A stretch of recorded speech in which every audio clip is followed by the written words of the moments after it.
మనిషి జీవితంలో ఏది ఉత్తమమో దేవుడు ముందుగానే తెలియజేసింది. ఈరోజు వాక్యం కీర్తనల గ్రంథము 1వ అధ్యాయం 1వ వచనం. దుష్టుల ఆలోచన చొప్పున నడవక, పాపుల మార్గమున నిలవక, అపహాస్యులు కూర్చుండు చోటను కూర్చుండక, యెహోవా ధర్మశాస్త్రమునందు ఆనందించుచు దివారాత్రమును దానిని ధ్యానించువాడు ధన్యుడు. దేవునికి మహిమ కలుగునుగాక. మరి 1వ కీర్తనలో ఏమని రాస్తుందంటే, యెహోవా ధర్మశాస్త్రమునందు ఆనందించుచు దివారాత్రము దానిని ధ్యానించేవాడు ధన్యుడు. ఎప్పుడెప్పుడు ధ్యానించాలంటే యెహోవా ధర్మశాస్త్రమును, వాక్యమును ఎప్పుడెప్పుడు ధ్యానించాలంటే మనిషి జీవితంలో దివారాత్రము యెహోవా ధర్మశాస్త్రమును ధ్యానించాలంట. ధ్యానించిన మనుష్యుడు ఏమంటాడంట తెలుసా? ధన్యునిగా ఎంచబడతాడు. మరి ఆ ధర్మశాస్త్రము ధ్యానించిన వాడు ధన్యునిగా ఎంచబడిన తర్వాత అతడు నీటి కాలువల ఎవరైన నాటబడిన ఆకు వాడక తన కాలమందు ఫలమిచ్చు చెట్టు వలెను అతడు చేయనంతయు సఫలమగును కదా. తన నీటి కాలువల ఎవరన్నా నాటబడిన వాడైతాడంట. అతను తన కాలమందు ఫలమిచ్చు చెట్టు వల్లే ఉంటాడంట.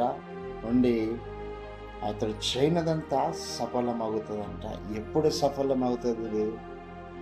యెహోవా ధర్మశాస్త్రమును ఆనందించుచు దివారాత్రమును ధ్యానించేవాడు ధ్యానించినట్లయితేనే ఈ యొక్క దానికి అర్హుడు. లేకపోతే పైనున్న వాక్యంలో దుష్టులు నడిచిన నడకలో నడిస్తే, పాపులు నిలిచిన మార్గంలో నిలిస్తే, అపహాస్యకులు కూర్చున్న చోట కూర్చుంటే, ఒకవేళ ఇదేది కూడా ఆయన జీవితంలో, మనిషి జీవితంలో పనిచేయదు కదా. దుష్టులు ఏం చేశారంట? ఎవడైతే చెడు మార్గం ఉన్నాడో, ఏదైతే చెడు అని అనుకుంటారో దాని చుట్టూ దుష్టుని యొక్క ఆలోచన పనిచేస్తుంది. పాపం చేసేటోడు ఏం చేస్తాడు? ఇంకనూ పాపం చేయడానికి తన మార్గం ఏం చేస్తాడు తెలుసా? పాపం చేయడానికి ప్రేరేపించుకుంటాడు. అపవాసకులు ఏం చేస్తారు? అపవాసకుల చేత నువ్వు ఒకవేళ కూర్చున్నట్లయితే నువ్వు కూడా ఏమవుతావు? అపవాసకునే అవుతావు. అంతేగాని అపవాసకుల దగ్గర నువ్వు కూర్చుంటే, దుష్టిని ఎదుట నువ్వు కూర్చుంటే, పాపుల ఎదుట నువ్వు కూర్చుంటే, ఒకవేళ నువ్వు నీతిమంతునిగా ఎంచబడతావు అంటే 100% నీతిమంతునిగా ఎంచబడవు. ఎందుకంటే ఆ పాపులు, ఆ యొక్క దుష్టులు, ఆ అపహాసకులకు ఏం రాదంటే యెహోవా ధర్మశాస్త్రమును దివారాత్రములో ధ్యానించడం రాదు.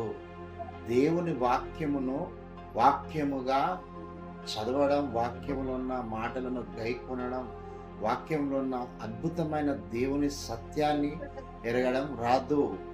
ఎరిగిన వ్యక్తి నిజంగానే నీటి వలన నాటబడిన వాడై తన కాలమందు ఫలమిచ్చు చెట్టు వలె మారుతాడు. తను చేసినదంతా సఫలమవుతుందంట. దావీదు అద్భుతమైన మాటలు ఇక్కడ రాసిన కదా.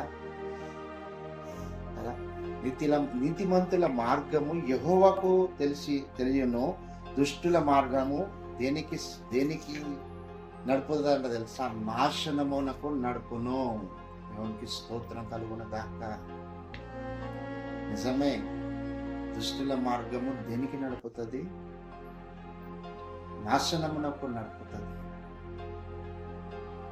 రాత్రికాల సమయంలో ఒకవేళ నీ సాంగత్యం నీ యొక్క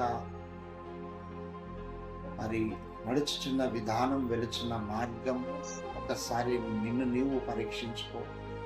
ఒకవేళ నీ జీవితంలో దుష్టుడనే దుష్టుని చేత నువ్వు చేతులు కలుపుతున్నట్లయితే, పాపుల మార్గంలో నీ అడుగులు వేస్తున్నట్లయితే,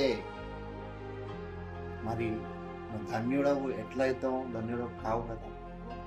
ఇక్కడ దేవుడు సెలవిస్తున్నాడు, యెహోవా ధర్మశాస్త్రమును దివారాత్రములు ధ్యానించువాడు ధన్యుడు. యెహోవా ధర్మశాస్త్రం అంటే దేవుని వాక్యం. ఆ యొక్క వాక్యంను గైకొని వాక్యానుసారమైన జీవితం, ఒకవేళ దేవుడిచ్చిన నీకు అద్భుతమైన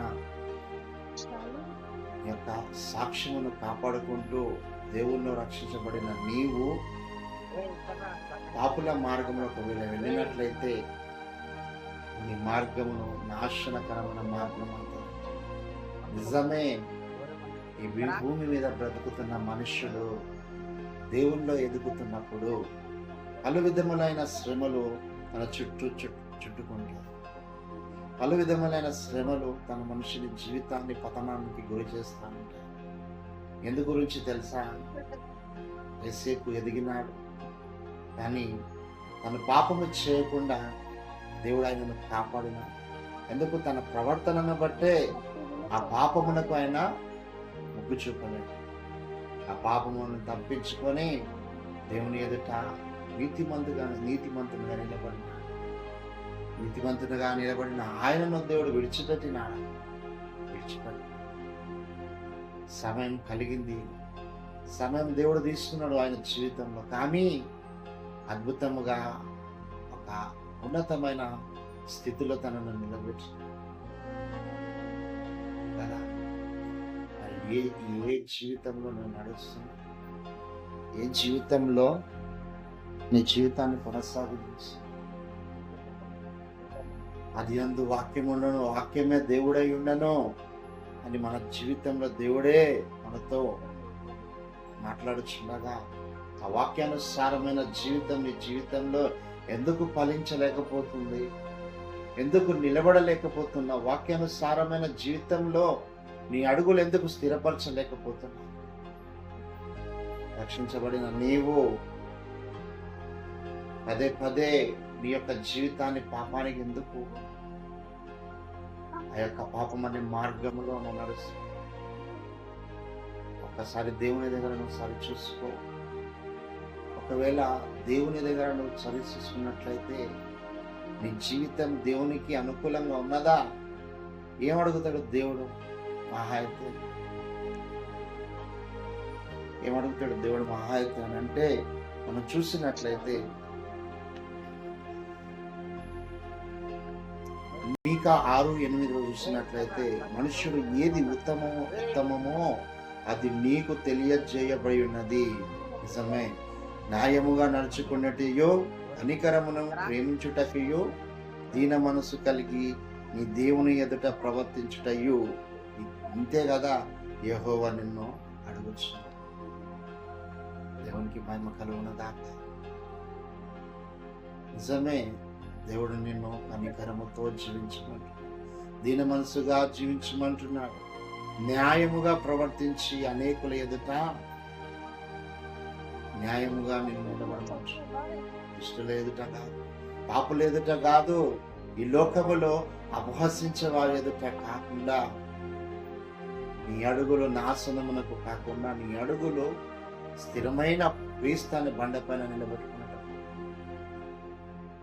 మరి నీ జీవితాన్ని సరి చేసుకునే విధముగా ఈ రాత్రికాల సమయంలో నా ప్రభు అయిన యేసుక్రీస్తు రక్తంలో కడగబడిన నీవు ఎవరి మార్గంలో నడుస్తున్నావు? ఒక్కసారి ఆలోచించు. చిన్న వాక్యము దేవుడు దీవించి ఆశీర్వదించును గాక. ఆమేన్.